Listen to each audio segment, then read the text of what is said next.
I think the action he has taken here, for him, I have a few words of advice. This is life-changing. Harun, the CEO, the National Disability Council, wrote also his experience, especially when he became disabled. He had an accident on his way, just past Ramu. He had an accident. At that time, I was serving in the board of the Kenya Literature Bureau. We assisted him actually to publish that book of his. If, this boy here, Abdullahi, continues with this, you know very well the advantages of being an author. Authors today, the Ministry of Education provides a textbook to every child in primary school and every child in secondary school for all the subjects they do.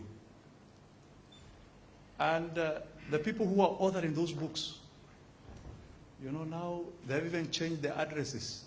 They live in affluent places in Nairobi. People, if you are living in Eastlands now, people are moving to other places in Nairobi and so on. So for you, should you continue with this culture of documenting your stories? The sky is the limit. It will not just be a source of income, but they say your network is your net worth. You get to know so many people. Very soon you will find yourself being invited to conferences and so on.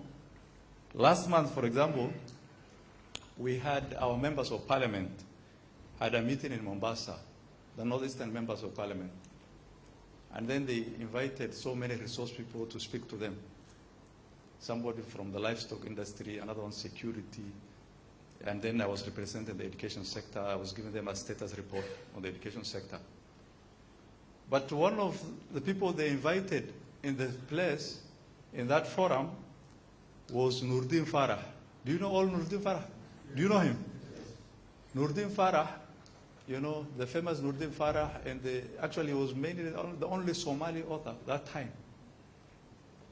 In the 1980s, written so many, story books under the African Writers series. One of his books was The Crooked Ribs. Those of us who were in high school that time, The Naked, Needle, and so on. So many. In 1979, that was a 1979 edition.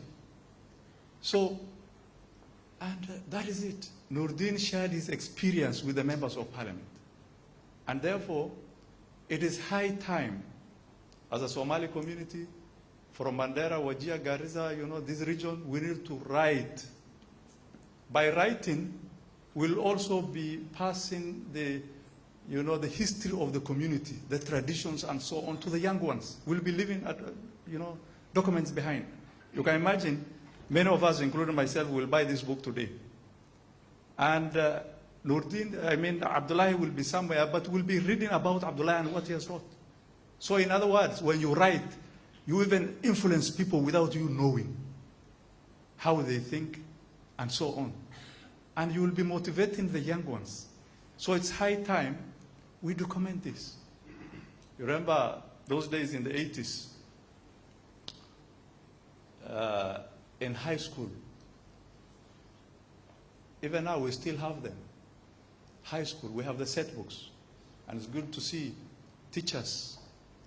Among our teachers, where's the teacher? The one who assisted this boy develop, he's there. Let's appreciate this teacher. Because it doesn't just come like that. He's a student. He said he saw talent in this child. But nurturing that talent is, it takes a teacher, to really nurture that talent. So we really appreciate that effort.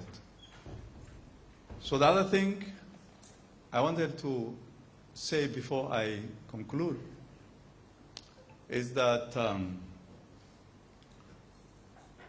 let us take the education of our children seriously. Recently, we had data released at the Ministry of Education headquarters on out-of-school children in this country. We're still lagging behind. There are so many young people outside there who are out of school. So please, January, as the schools open, usually enrollment campaigns are enacted. Let us ensure our children go to school. There are even reports that within Mandera town here, there are children who are not going to school. Are they there? Yes. Why are those children not going to school? And you know for sure, all of us, if we were to reflect, those of us who went to school around here, and many, majority here, you can imagine, if you did not go to school today, where would you be? Think about it. If you do not know how to read and write, where would you be? So, let us ensure our children go to school. Then the other thing is that not let's just ensure them going to school, but let's take an interest as parents what takes place in the school.